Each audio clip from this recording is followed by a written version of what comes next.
Welcome to episode 363, where I'm discussing nail health and how we can analyze our fingernails and toenails to check on the status of our health, because our nails reflect imbalances in the doshas of vata, pitta, and kapha and health conditions in the body. So please stay tuned.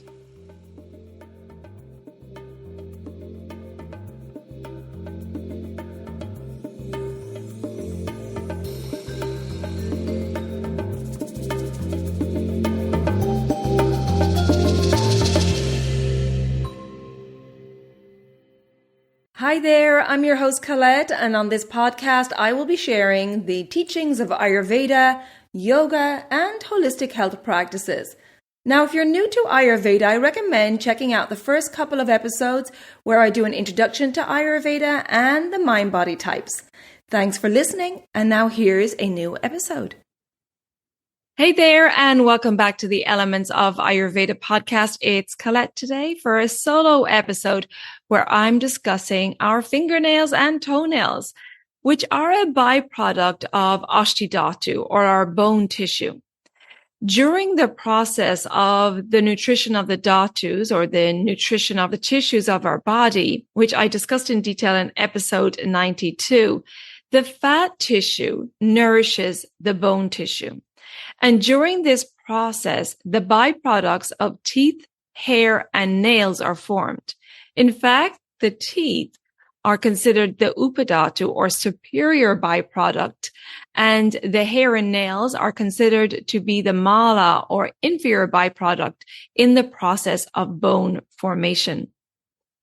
With the nails being a byproduct of asthi dhatu, or our bone tissue, we can therefore get an indication of our bone health and overall health by looking at the health of our nails. We also have to keep in mind that the prior tissues or dhatus in the sequence of nutrition of the dhatus have a role in the health of our nails too. For example, the first tissue that's formed in this sequence after digestion is rasa dhatu, which is our plasma. It's the nutrient fluid which carries essential nutrients to all the tissues and organs in our body. As rasa dhatu is the foundation of nourishment for all the other tissues in the body, its overall vitality is of paramount importance. The other tissues which are formed prior to asthi dhatu, our bone tissue, are, like I just mentioned, the first one, rasa or plasma. The next is rakta or blood. Then we have mamsa, our muscle tissue, meda, fat tissue, and then we have the asthi or our bone tissue.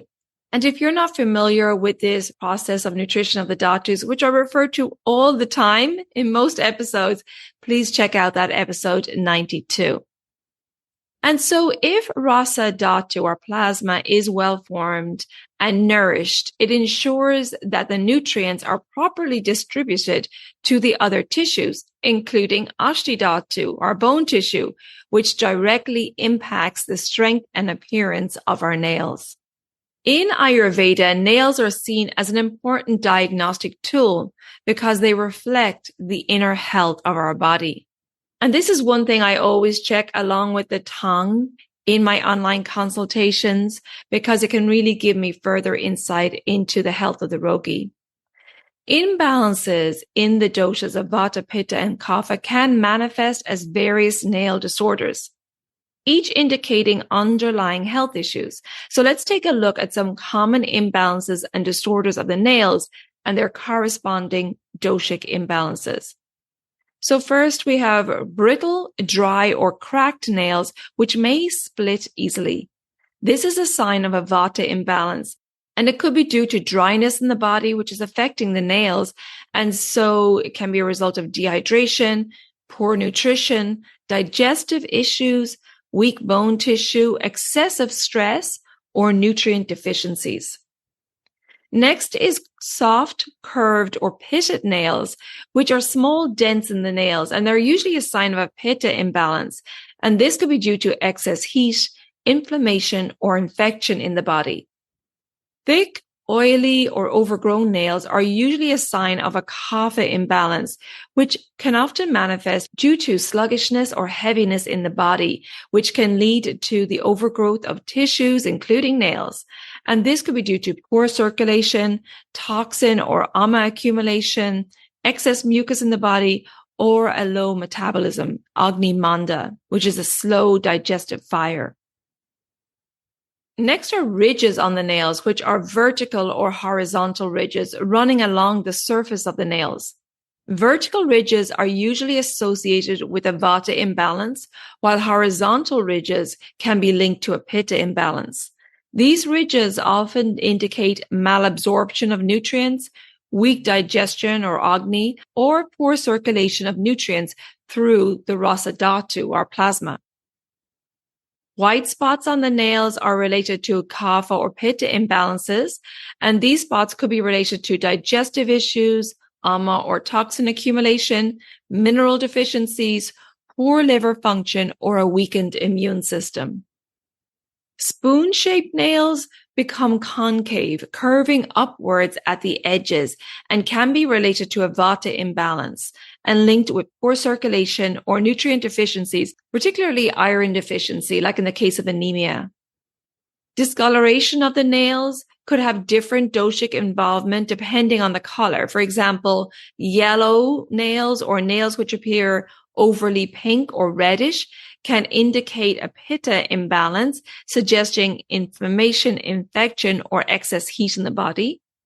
Blue nails point to a vata imbalance, suggesting poor circulation or oxygen deficiency. And pale or white nails are associated with a kapha and can indicate poor nutrient absorption. Clubbed nails are nails which appear rounded and swollen at the tips, with the nail bed curving around the finger. This is usually associated with a vata imbalance due to poor circulation.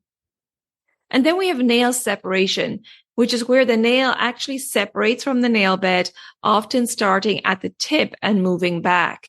Pitta and vata imbalances can be involved here due to injury, infection, and inflammation. So they are just some of the imbalances and disorders that we can see in the nails. And by understanding how to analyze our nail health and the underlying doshic imbalance, we can help restore nail health and overall well-being. And that's what I'm going to discuss next. But before I talk about the holistic Ayurvedic approach to nail health, I have a question for you. Have you heard about the Elements of Ayurveda podcast community? Now, we know that being a part of a community is an important factor in our health and well-being. It gives us a sense of belonging and enables us to share and support each other on this journey. When I talk to clients, they tell me how hard it is to find others interested in Ayurveda in their local area. And as we make changes in our lives on our Ayurvedic journey, it's important to have a place to communicate with others on the same journey. This is why I set up the Elements of Ayurveda podcast community. It's a private space on my website away from social media where we can connect with like-minded people and support each other. For a small monthly fee, you will receive the following. You'll get early access to the weekly podcast episodes. There'll be regular Zoom calls with the community to discuss podcast episodes or Ayurvedic questions or share recipes and much more. There will be regular group challenges for motivation and accountability. For example, meditation challenges or maybe self-care challenges. And it's a private place to connect with others passionate about Ayurveda. So if you're interested in being part of the Elements of Ayurveda podcast community, just click on the link in the show notes or visit my website, elementshealingandwellbeing.com, and go to the events page where you'll find all the details on the podcast community. And I hope to connect with you there soon. Okay, so now let's move on to the Ayurvedic holistic approach to nail health. With any nail conditions, we need to look at the root cause of the condition, determining which doshas are involved, along with the dhatus or tissues affected. After an in-depth discussion with the rogi and observing the nails, and the holistic protocol may include balancing the affected doshas and dhatus or tissues, eliminating any ama accumulation. Because if rasa dhatu, the first tissue formed, which is plasma, if it's not functioning properly due to weak digestion or ama toxin buildup, it can then lead to sluggish circulation of nutrients and energy. This poor nutrient distribution will be reflected in the nails. It's going to be really important to strengthen the agni, the digestive fire, and implementing a food plan to support balancing the doshas, the dhatus, and ensuring the diet is rich in good fats and essential nutrients like calcium, zinc, and iron, because the bones are a reservoir for minerals. And that directly affects our nail health, because now we know that the nails are a byproduct of bone tissue formation. Adequate hydration is really key for maintaining the fluidity of the rasa dhatu, hydrating the body, supporting digestion, and ensuring good moisture in the nails. Stress management is really important too, because we know that stress can have a negative effect on the doshas, in particular the vata dosha, resulting in stress in the nails like brittle, flaking, and cracked nails.